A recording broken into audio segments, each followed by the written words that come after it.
Hey everyone, welcome back to Installation 00. This is the Lore and Theories video series, and today we review another comment and explore its implications.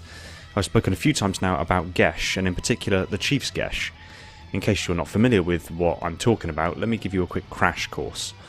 The Geas, also known as a gene song, is a set of genetic commands imposed on an organism or species. Under the influence of a Geas, an organism could be given a set of subconscious orders that would either be specific to that organism or passed on to their children, in some cases lasting several generations. How the Geas manifested was highly dependent on the presence and pitch of the being's Geas. In some instances it would be a near subconscious recognition or familiarity with otherwise alien control panels or systems. In other instances it would be memories of an ancestor or even the imprinted personality of another being altogether, that can, at its apex of activity, exist as a second consciousness within the mind of the host. Other gifts could mean an immunity to being composed or distinct knowledge leading to innovations as intended as the implantation of the Geas itself. In its simplest form, I've always understood it as being a kind of deja vu, where your mind knows information it rightly shouldn't know, but has rather acquired it from these genetic instructions. So now you're all caught up, let's get to why we're here. So it's been a long-standing theory that Master Chief holds the Geas of the Didact. The Didact is, or was, a forerunner called Born Stellar Makes Eternal Lasting, who, having his own Geas implanted by the Librarian, was influenced to awaken the Didact, the one we met at Requiem, from his 1,000-year exiled meditative slumber on Earth over 150,000 years ago. Born Stellar was given a brevet mutation which basically imprinted the Didact's consciousness, personality, memories and knowledge onto Born Stellar's mind, as well as physically changing him into a near literal duplicate of the Didact. After the Didact was exiled on Requiem for the ages, Didact assumed his role in its entirety, including taking charge of the Forerunner's army and becoming the husband of the Librarian. It was also the Didact who was the one who fired the Halo array 100,000 years ago, wiping the galaxy clean of all sentient life, and also the one who created 343 Guilty Spark from the essence of his human friend, Chakas. In the final moments before the galaxy was sterilised from the Citadel on the Ark, Didact turned to 343 Guilty Spark and asked him if it were his choice, would he do it? Spark answered, "We must fire the rings." We know as a fact that Librarian implanted Geas seeds within humanity to lead to the physical evolution of Chief, his armour, and even Cortana. The Cortana bit is particularly interesting, but let's stick to Chief for just a second. In Halo Combat Evolved, 343 Guilty Spark, when confronted by Chief about firing the rings, tells Chief, "You already knew that. I mean, how could you? Left out that little detail, did he? We have followed outbreak containment procedure to the letter. You were with me each step of the way as we managed this crisis. Chief, I'm picking up movement. Why would you hesitate to do what you've already done? We need to go right now. Last time you asked me, if it were my choice, would I do it? Having had considerable time to ponder your query, my answer has not changed. There is no choice. We must activate the ring. This is enforced by his commentary during the Halo CE anniversary terminals, where, when he is confronted by knowledge of Chief's existence, he says, "This ring contains significant dangers, and even with your assumed legacy, I must verify the presence and pitch of your Geas before allowing full access." From this, it's pretty solid theory that Chief has the Didact within his mind. But now for Cortana.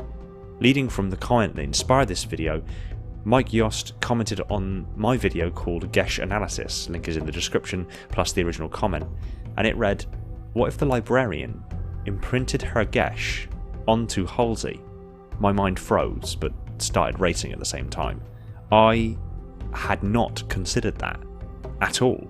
But if Halsey has the Librarian as a Geas, and John has the Didact, that would explain, one, why Halsey has such an immense intellect and has been personally responsible for developing a plethora of innovations and technological breakthroughs, resulting in the immense advancement of humanity, as was always the goal of the Librarian. 2. Why Halsey was attracted to Chief, as was demonstrated in the book Halo: The Fall of Reach, by Cortana, when she was picking which Spartan to be her carrier, and when she settled on John, she commented on how handsome he was in a brutish kind of way. And she said, "Don't you think, Doctor?" to which Halsey blushed, revealing a deep personal truth. And 3, it explains why Cortana and Chief are somewhat of a love story, considering Cortana is in fact an AI made of Dr. Halsey's mind. The Librarian said, "When I indexed mankind for repopulation, I hid seeds from the Didact. Seeds which would lead to an eventuality. Your physical evolution, your combat skin, even your ancilla, Cortana. You are the culmination of 1,000 lifetimes of planning." So if she planned on Chief having the Didact as his Geas, is it at all likely she intended on Dr. Halsey containing her own Geas for not only the ability to assist humanity with her brilliant mind and the innovations that happened as a consequence, but also knowing it would lead Halsey to create Cortana, and Cortana would end up being a more pure expression of the Librarian's consciousness in its truest form. In this regard, it suddenly becomes evident that the Librarian laid out the plans to allow the almost reincarnation of the Didact in the form of the Chief and the reincarnation of the Librarian in the form of Cortana.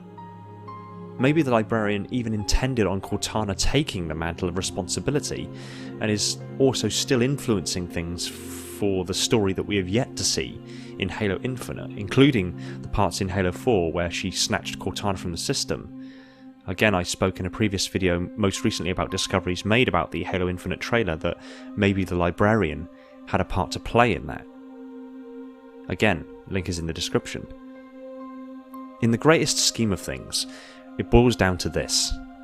The love between the Didact and the Librarian is a love that stands the test of time.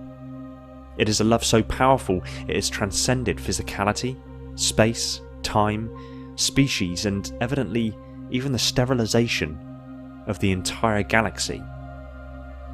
It is a love that has survived the ages, and we are watching it unfold in Halo right now. Thanks for watching.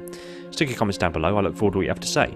I want to give a quick shout out to my patrons Nathan the Silent Cartographer, Brian, Miguel and Sebastian, the holders of the mantle, Justin, Darian, Ty, my reclaimers, Deep Cover, Verbal Statue, Spesigo and Zach, my Metarchs, and all the other patrons that have jumped aboard to support the channel. I literally cannot put into words how much that means to me.